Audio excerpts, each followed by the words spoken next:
এরা কোথার থেকে আসলো? 15 বছর পর্যন্ত আওয়ামী লীগকে পাখা দিয়ে বাতাস করছে। এরপরে আমাদের বিরুদ্ধে আবার কি শুরু হলো, যে এরা কি একটা পিয়ার খায় না মাথায় দেয়, এইটা আবার দাবি করছে। আবার এরা এই জুলাই সনদ, এইটা আবার আইনি স্বীকৃতি চাচ্ছে। এখন দেশকে অশান্তি করে নির্বাচনকে পিছিয়ে দেওয়ার ষড়যন্ত্র করছে। কি মাঠে কথা আছে না? আজকে দুঃখ হয় এর জন্যে, ইসলামী আন্দোলন বাংলাদেশ প্রতিষ্ঠিত হয়েছে 1987 সালে। অদ্যাবধি পর্যন্ত আমাদের একজন এমপিও কিন্তু সংসদে যায় নাই। এর অর্থ এটা না যে আমাদের যাওয়ার সুযোগ ছিল না, আমাদের কিন্তু বহু সুযোগ ছিল। আওয়ামী লীগও কিন্তু আমাদেরকে বহুত অফার দিয়েছিল, এই ক্ষমতার অংশীদার হওয়ার ব্যাপারে প্রস্তাব রেখেছিল। বিএনপিও কিন্তু দিছিল, জাতীয় পার্টি সহ অন্য আদার্স তারাও কিন্তু দিয়েছে। কিন্তু আসলে ইসলামী আন্দোলন বাংলাদেশ আমরা রাজনীতি করি, আমাদের লক্ষ্য উদ্দেশ্য হলো এই দেশটাকে একটা কল্যাণ রাষ্ট্র তৈরি করা। আর এই কল্যাণ রাষ্ট্র তৈরি হওয়ার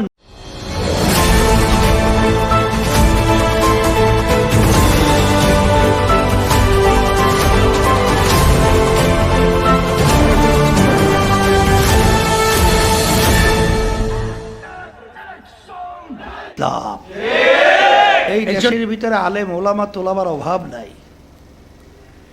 এই দেশের ভিতরে আমরা 53 বছর ইতিহাসে দেখেছি যে যারা এই দেশ পরিচালনা করেছিল, যেই নীতি আদর্শের মাধ্যমে কোথাও আমরা যে বিষয়গুলো আসলে বাস্তবে চাই, তার ভিতরে একটা হলো সাম্য, আর একটা কি মানবিক মর্যাদা, আর একটা হলো সামাজিক ন্যায় বিচার প্রতিষ্ঠা। এইটাই তো আমাদের মূল লক্ষ্য, চাওয়া পাওয়া, না আর কিছু আছে? আচ্ছা বলেন তো, এই তিনটার মধ্যে আসলে যারা 53 বছর দেশ পরিচালনা করেছে, একটাও কি তারা বাস্তবায়িত করতে পেরেছে? পারে তো নাই। বরঞ্চ আমরা দেখি যে এক সরকার যখন থাকে তখন একজনের ফাঁসির রায় হয়, যাবজ্জীবন জেল হয়। আবার যখন সরকার পরিবর্তন হয় তখন আবার বেকচুর সে খালাস হয়ে বের হয়ে যায়। আপনারা দেখেছেন যে বাংলাদেশের ভিতরে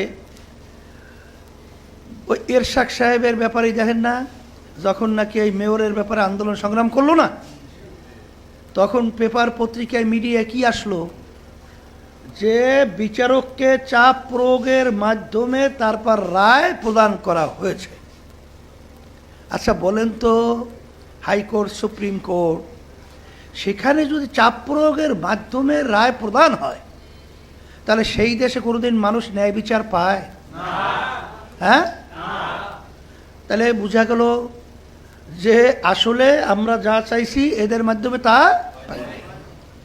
এখন মূল কথা হলো, আপনাদেরকে সংক্ষেপে আবার স্মরণ করা দেওয়ার জন্য আমি বলছি যে ইসলামী একমাত্র এই নীতি আদর্শ, যার মাধ্যমে এই দেশটার সাম্য, মানবিক মর্যাদা, ন্যায় বিচার প্রতিষ্ঠা করার এক কথায় আপনার এইটাই হইল মূল নীতি আদর্শ।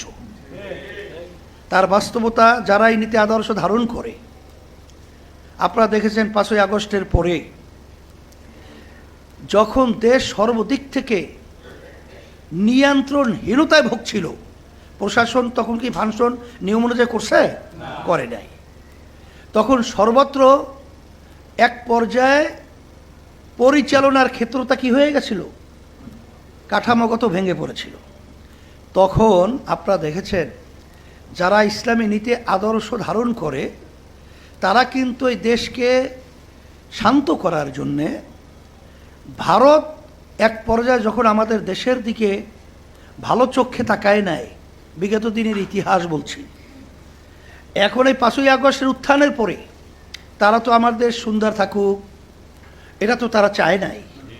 তারা যখন নাকি অন্য চোখে তাকিয়েছিল, তখন তাদের বড় একটা ইস্যু ছিল সংখ্যালঘুদেরকে একটা ইস্যু হিসেবে তারা তৈরি করবে, যে এই দেশের ভিতরে সংখ্যালঘুদের জানমাল ইজ্জত এবং তাদের নিরাপত্তাহীনতা, তাদেরকে ঘর বাড়ি জ্বালায়া দেওয়া, পোড়াইয়া দেওয়া, এই বিভিন্ন ধরনের একটা ইস্যু তৈরি করা। কেন ভারতের মিডিয়াতে এরকম ধরনের প্রচার শুরু তো হয়েছিল না, হয় নাই? হয়েছে।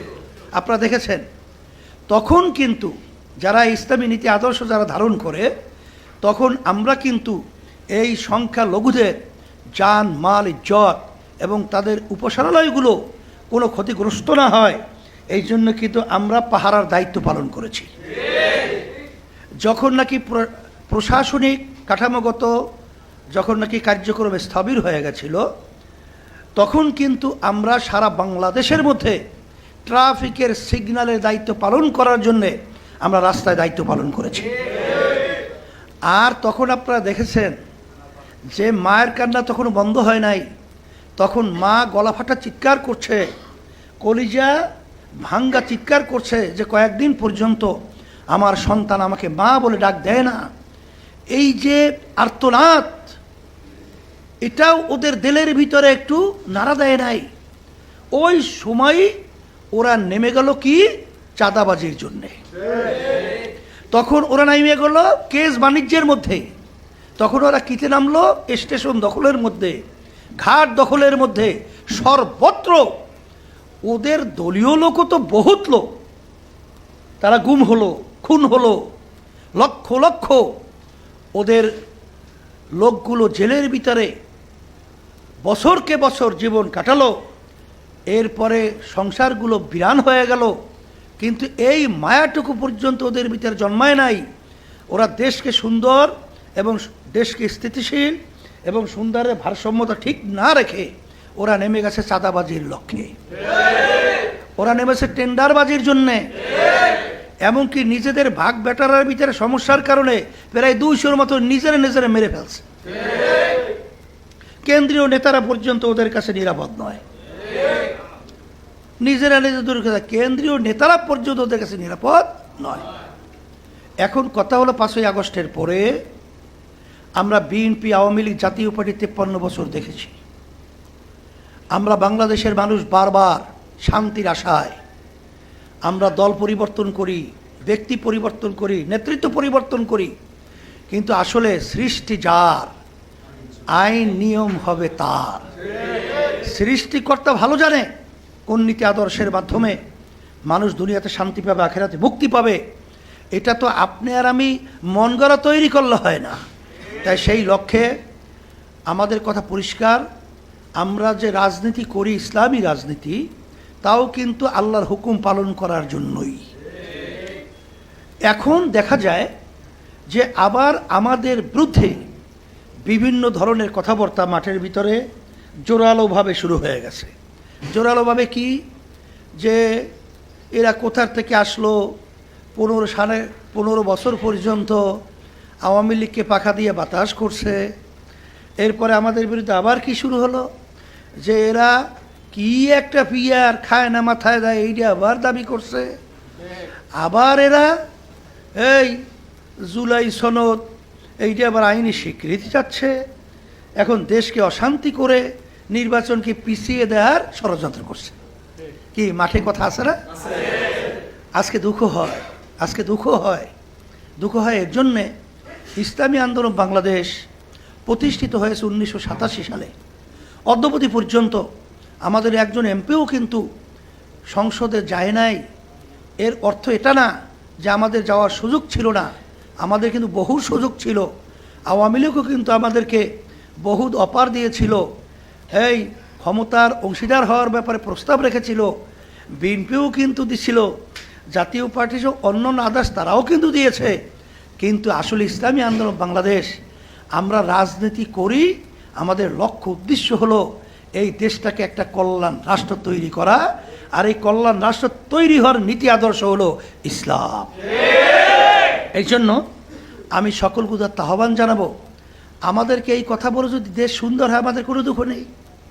কারণ 53 বছর যেই পদ্ধতিতে নির্বাচন হয়েছে, সেই নির্বাচন আমাদের সকলের কাছে পরিষ্কার দিনের মতো। সেই নির্বাচন আপনারা দেখেছেন, দিনের ভোট রাতে বাক্স ঢুকায় না, অবাস্তব? আচ্ছা, সেখানে জোর জবরদস্তের মাধ্যমে সেন্টারগুলো দখল করে তাদের ভোটগুলো বাক্সে ঢুকিয়ে আবার ঘোষণা করে যে খুব ভালো নির্বাচন হয়েছে, না আমরা জানি না। এরপরে এই পদ্ধতি নির্বাচনের মাধ্যমে বহুত মা সন্তানকে হারিয়েছে, অনেক মানুষ জীবনের তরে পঙ্গু হয়েছে, ভোটাররা তাদের ভোট নির্বিঘ্নে দিতে পারে নাই। এখন আমরা 53 বছর পর্যন্ত যে এই পদ্ধতি দেখেছি, আমরা তো সংস্কারের কথা বলেছি, সবাই সংস্কার চায়। তাই মৌলিক সংস্কারের ভিতরে উল্লেখযোগ্য একটা মৌলিক সংস্কার হলো নির্বাচন পদ্ধতি। এই জন্যই আমরা কিন্তু এই প্রস্তাব রেখেছি, পিআর পদ্ধতির নির্বাচন আমরা 2008 সালে 14 সালে না 8 সালে যখন জাতীয় নির্বাচন হয়েছিল, তখন আমি টেলিভিশনে ভাষণ দিয়েছিলাম। সেই ভাষণটা তো এখনও মিডিয়ার মধ্যে আছে। তখনই কিন্তু আমরা পরিষ্কারভাবে এই পিআরের কথা বলেছি। এর জন্যে এই মারামারি, এই কাটাকাটি, এই হিংসাত্মক যে আচরণগুলো এবং সেন্টার দখল করে বাক্স তাদের পক্ষে ভরে নেওয়া, গুন্ডামি তাণ্ডব, কালো টাকার দৌরাত্ম্য, আর সাথে সাথে একটা কথা মনে রাখা, এমপিদের দায়িত্বটা কি? সংবিধানের ভিতরে এমপিদের দায়িত্ব লেখা আছে না? এমপিদের দায়িত্ব তো সংসদের মধ্যে, এমপিদের দায়িত্ব তো এলাকার মধ্যে কোনো দায়িত্ব এমপিদের সংসদে দেয় নাই। এমপিরা সংসদে বসবে, তারা পরামর্শ ভিত্তিক এই দেশ সুন্দর পরিচালনার জন্যে আইন প্রণয়ন করবে এবং তারা দেশকে সুন্দরভাবে ওখানে বসে চালাবে। কিন্তু এমপিরা যখন এলাকায় যায়, তখনই তাদের আধিপত্য বিস্তার করার জন্যে তখন তারা স্কুল কমিটিতে হাত দেয়, তখন তারা কলেজ কমিটিতে হাত দেয়, তখন তারা মসজিদ কমিটিতে হাত দেয়, তখন তারা বাজার কমিটিতে হাত দেয়, তখন তারা এগুলা বাস্তবায়নের জন্যে তখন গুন্ডা তৈরি করা দরকার, গুন্ডা পালা দরকার, টাকার মাধ্যমে গুন্ডা তৈরি করে। তখন বিভিন্ন জায়গায় আপনারা দেখেছেন প্রশাসন তাদের দায়িত্ব ঠিকমতো পালন করতে পারে না, সেখানে প্রশাসনের ভিতরে তারা নাক কান গলায়। এক কথায় এমপি থাকবে সংসদে, সে যায় যখন নিচে, তখনই একটা অশান্তির আগুন সর্বত্র ধাউ ধাউ করে জ্বলে।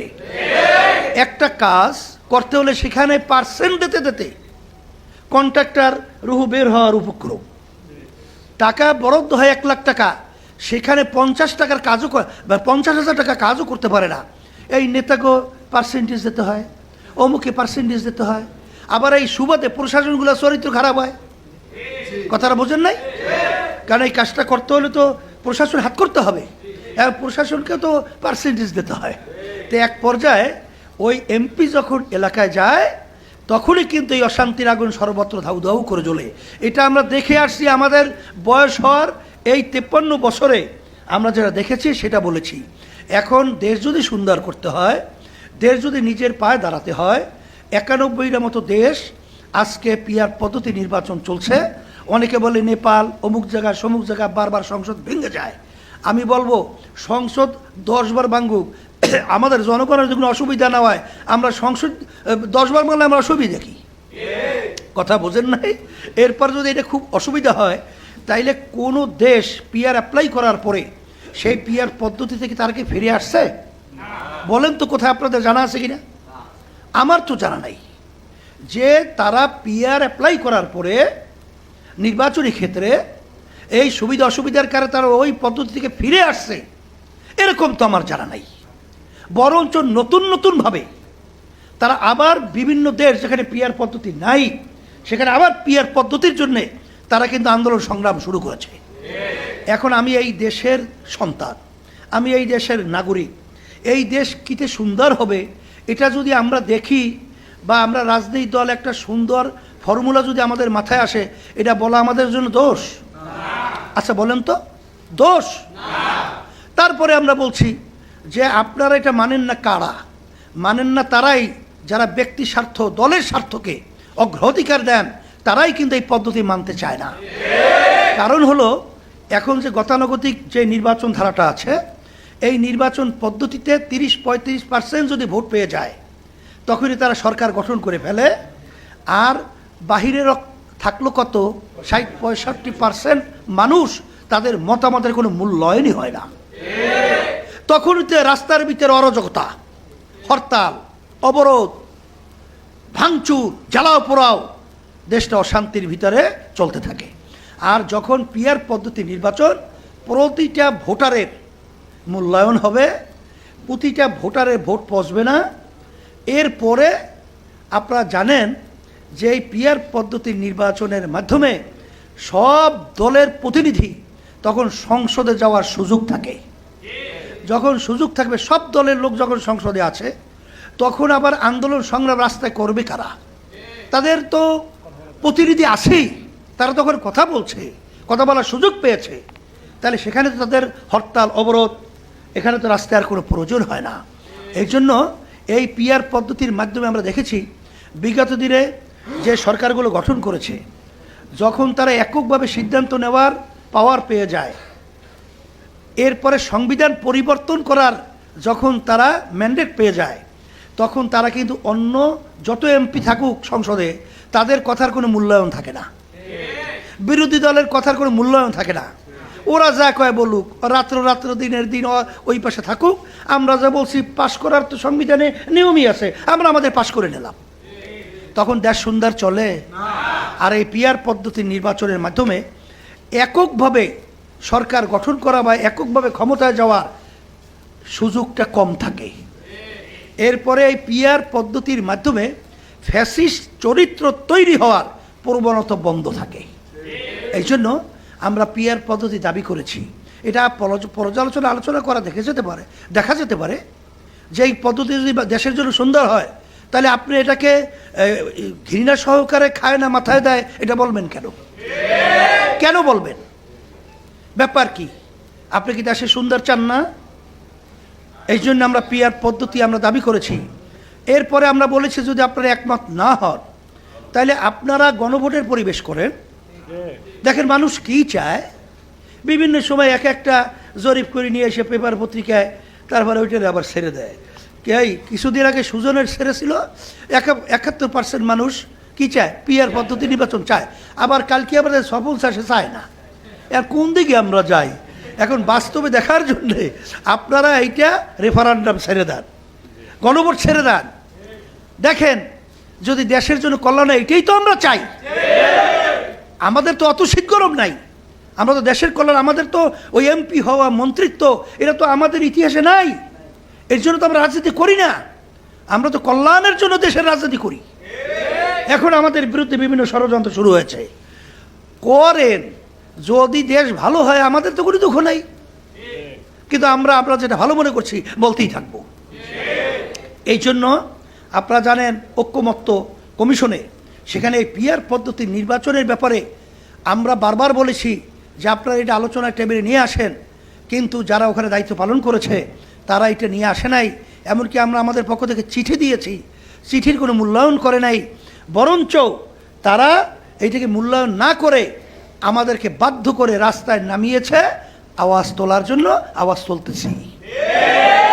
এরপরে জুলাই সনদের আপনারা জানেন আইনি ভিত্তি দেবে না, সেখানে বিএনপি কি বলছে, পরবর্তীতে যা বলুক, আগে যেটা বলছে আমরা রাস্তায় নামার আগে, যে এইটা সংসদ যখন তৈরি হবে নতুন সরকার, তারা এটা আইনি ভিত্তি 2 বছরের মধ্যে এটা দিবে। আমি বলি যেটা দেবেন এটা এখন দিলে অসুবিধা কি? যখন দেবেনি এখন দিলে অসুবিধাটা কি? কারণ এখন যে সরকার, যত বাংলাদেশের মানুষের ম্যান্ডেট নিয়ে তারা এখন দায়িত্ব পালন করছে, যদি একক কোনো সরকার ক্ষমতায় আসে তখন কি এই পরিমাণ ম্যান্ডেট তাদের পক্ষে থাকবে? হ্যাঁ, তখন তাদের উপরে বিভিন্ন ধরনের আশপাশের যারা বন্ধুর নামে বিভিন্ন কাজে স্বার্থন্বেষী মহল, বোঝেন নাই কোথায় বলতে চাইছি, এরা কি আপনাকে সুন্দরভাবে সব কিছু বাস্তবায়ন করতে দিবে? এই জন্য আমরা বলছি যে আপনাদের মন থাকলেও এইটা পড়ার মতো পরিবেশ থাকবে না। এই জন্য যেহেতু আমরা সবাই একমত হয়েছি, জুলাই সনদকে আইনি স্বীকৃতি দিতে হবে। আর জুলাই সনদের ভিতরে যেই বিষয়াদিগুলো ঢোকে নাই, গুরুত্বপূর্ণ পিলখানা হত্যা ট্র্যাজেডি, এরপরে শাপলা চত্বরের হত্যা ট্র্যাজেডি, এগুলো সব ওই জুলাই সনদের ভিতরে আসতে হবে। গুরুত্বপূর্ণ বিষয়গুলো আসতে হবে, আইনি সনদ এইটাকে আইনি ভিত্তি দিতে হবে। আর বিএনপি সালাউদ্দিন সাহেব বলেছে কয়েকদিন আগে যে আইনি যদি কোনো নিয়ম থাকে তো এটা করে নেওক। আমার ওদের কোনো আপত্তি নেই। আগে এত আপত্তি ছিল কেন? রাস্তায় থাকার পর এখন আপত্তিটা কমছে কেন? এটা কোনো কি রাজনীতি করতেছে রে? ধোঁকাবাজি ভালো লাগে? এদেশ কোনোদিন সুন্দর হয় এদেরকে নিয়ে? যারা দিনকে রাত্র বানায়, রাত্রকে দিন বানায়, যারা বলে পিয়ার বোঝে না, খায় না, মাথায় দেয়, এ ধরনের কোনো কথা? এটা কি মনে হয় একটা রান্দাবাড়ি খেলা নাকি? এটা একটা দেশ। আপনার আমার সিদ্ধান্তের কারণে, আপনার আমার ভুলের কারণে লক্ষ লক্ষ মানুষ জীবন বিপন্নের পথে চলে যেতে পারে। কি হাসতামশা নাকি? 53 বছর স্বাধীন হয়ে গেল, এই দেশটা আজকে বিশ্বের ভিতরে 5 বার চোরের দিক থেকে ফার্স্ট হলো, দুর্নীতির দিকে ফার্স্ট হলো। আজকে হাজার হাজার মায়ের কোন সন্তান হারা হলো। আমাদের দেশের প্রায় 28 লক্ষ কোটি টাকার উপরে সেখানে আওয়ামী লীগের সময় বিদেশে পাচার করলো। শুধু ভূমিমন্ত্রী তার বাড়ির সন্ধান পাওয়া গেল 3টা দেশের ভিতরে, 620টা বাড়ি। এই দেশের কি আমি সন্তান না? এই দেশ নিয়ে আমি চিন্তা করব না? এই দেশের ভালো আমি চাবো না? না আমি এখানে রাজনীতি করব যে আমার ব্যক্তি স্বার্থ, আর এখান থেকে টাকা বিদেশে পাচার করে বস্তা ভরে তারপর কানাডা সহ বিভিন্ন জায়গায় বেগমপাড়া তৈরি করব? এইটা কি আমার রাজনীতির উদ্দেশ্য? এইটা পরিবর্তনের জন্যই আমরা আলোচনা করছি। তখন আমাদের বিরুদ্ধে বিভিন্ন ধরনের মিথ্যাকে সত্য এরকম বানিয়ে, সত্যকে মিথ্যা বানিয়ে তারপর আমরা নাকি 15 বছর, 15.5 বছর আওয়ামী লীগকে বাতাস করেছি। মিথ্যার একটা সীমা থাকা দরকার। এ কোনো সীমাও নাই। বরঞ্চ আপনারা জানেন যে আমাদের বিরুদ্ধে আওয়ামী লীগের যে তাণ্ডব, বিভিন্ন সময় ইতিহাস পড়ে দেখেন যে আমাদের প্রোগ্রামগুলো সারা দেশে প্রায় বন্ধ করে দিয়েছিল না? বিভিন্ন জায়গায় দেয় নাই? এমনকি চরমোনাইতে ইউনিয়ন নির্বাচনে সেখানে এই আওয়ামী লীগ ওরা নিজেরা অফিস ভেঙে আমাদের বিরুদ্ধে তারপর কেস দেয় নাই। কেস এখনও ওঠে নাই, এখনও চলছে। এইবার বরিশালের তাণ্ডব তো জানেনি। এইবার সারা দেশের ভিতরে কি অবস্থা এটা তো সবই জানেন। তারপরেও পরিষ্কার কথা হলো এতটুকুই, আওয়ামী লীগ তো আমাদেরকে আর প্রতিপক্ষ মনে করতো না। কি প্রতিপক্ষ মনে করতো? তাদের প্রতিপক্ষ ছিল বিএনপি সহ তাদের সঙ্গে যারা জড়াই আছে। তাই মানুষ ঘায়াল করে কি প্রতিপক্ষকে না 4-5 ওই 6-7 নম্বর 10 নম্বরের লোকদেরকে। ওরা মনে করছে ব্যাপার কি আমরা কি তাদের প্রতিপক্ষ ছিলাম? আমরা কি ক্ষমতায় যাওয়ার মতো ওরা আমাদেরকে কোনো সময় চিন্তা করছে? চিন্তাই তো করে নাই। কারণ ওই লাইনেই তো আমরা নাই। যেমন ইউনূস সরকার এখন যাদেরকে নিয়ে যায় এনসিপি, বিএনপি, জামাত, সেখানে আমাদেরকে কোনো হিসাবে ধরে? তাই হিসাবে না ধরলে আমাদেরকে নিয়ে এত মাথা ব্যথা কেন? আমরা দেশের পক্ষে, ইসলামের পক্ষে, ইসলামের কল্যাণের পক্ষে আমরা কথা বলতেই থাকবো। এইটাই হলো আমাদের মূল লক্ষ্য উদ্দেশ্য। আমাদেরকে কেউ সমালোচনা করে দেশকে ধ্বংস করার এই পথে কেউ যায়েন না, এইটা আমি অনুরোধ করছি। আসেন 5ই আগস্টের পরে দেশ সুন্দর করার একটা সুন্দর পরিবেশ তৈরি হয়েছে। এই পরিবেশ কিন্তু 53 বছর আসে নাই।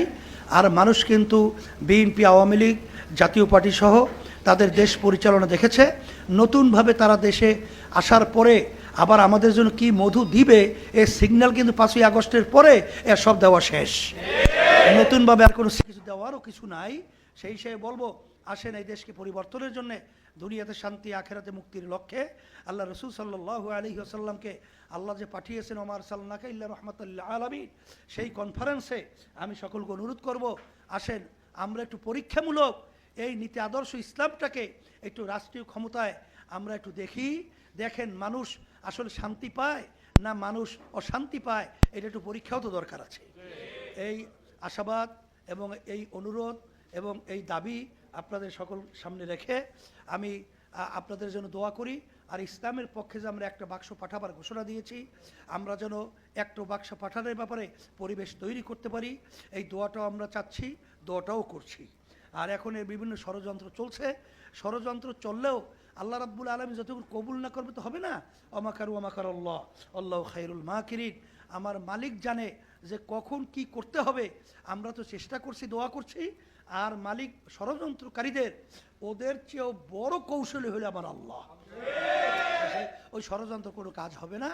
আমরা আমাদের ইখলাসের উপরে থেকে পরামর্শ ভিত্তিক আমরা যে কাজ করতে পারি, ওয়ালা তাহিনু ওয়ালা তাহজানু ওয়া আনতুমুল আ'লাউনা ইন কুনতুম মুমিনিন। আল্লাহ রাব্বুল আলামিন আমাদের সকল কবুল করুক। আলোচনার ভিতরে কেউ কষ্ট পাইলে এইটা মনে রাখেন না, ভুল হইলে ধরাই দিয়েন। সুবহানাল্লাহ, বিহামদিহি, সুবহানাল্লাহ।